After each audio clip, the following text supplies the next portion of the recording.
여러분 안녕하십니까? 이어서 광주 전남권 소식입니다. 오는 6월 3일 치러지는 전국 동시 지방선거를 앞두고 광주시장과 전남지사, 시도교육감 예비후보 등록이 오늘부터 시작됐습니다. 광주 전남 행정통합이 추진되고 있지만 아직 특별법이 제정되지 않아 광역단체장과 교육감 예비후보 등록이 각각 진행됩니다. 현재 전남 광주 특별시장 후보군으로 8명이 거론되는 가운데 예비후보로 등록하면 국회의원직 등을 사퇴해야 하기 때문에 실제 예비후보로 등록하는 입지자는 많지 않을 것으로 보입니다. 더불어민주당은 전남-광주 행정통합특별법을 설 이전에 처리할 계획입니다. 김현정 민주당 원내대변인은 오늘 국회에서 기자들과 만나 오는 5일 행정안전위원회 전체 회의에 법안을 상정하고 9일 입법공청회와 10일부터 이틀간 법안 소위를 거쳐 12일 상임위 의결 일정으로 추진하고 있다고 밝혔습니다. 논란인 통합특별시 주청사 문제와 관련해 이용섭 전 광주시장이 중립적 청사운영위원회 구성을 제안했습니다.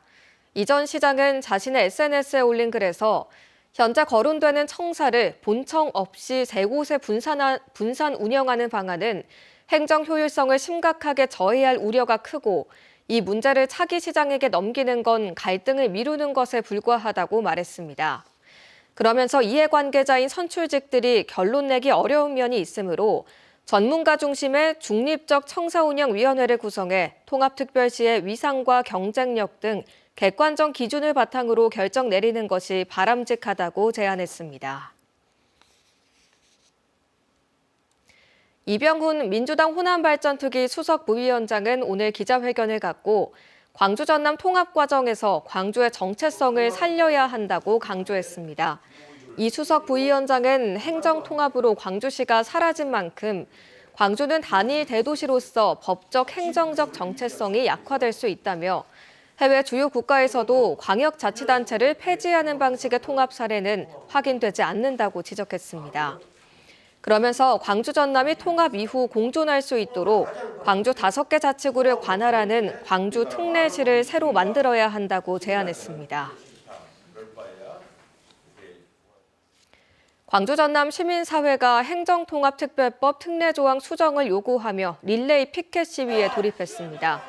자치분권 행정통합 완성과 정치개혁을 촉구하는 광주 전남 시민대응팀을 구성한 지역 11개 시민사회단체는 오늘 민주당 광주시당 앞에서 기자회견을 갖고 행정통합 후 권한 집중을 견제할 장치가 부족하다며 특례법 독소 조항 삭제를 촉구했습니다. 이들은 주민투표와 주민 발안 요건 완화 등을 요구하며 오는 6일까지 시위와 서명운동을 이어갑니다. 광주 송정역 맞은편에 20년 넘게 방치됐던 유흥가가 주차장과 쉼터 등으로 바뀝니다. 광주 광산구는 오늘 사업 설명회를 갖고 일명 송정리 1003번지 일대 유흥가에 2029년 66억 원을 투입해 정비 사업을 벌이겠다고 밝혔습니다. 1950년대부터 유흥가가 형성된 이곳은 2004년 성매매 처벌법 시행과 이듬해 화재 사고 후 장기간 방치돼 왔습니다.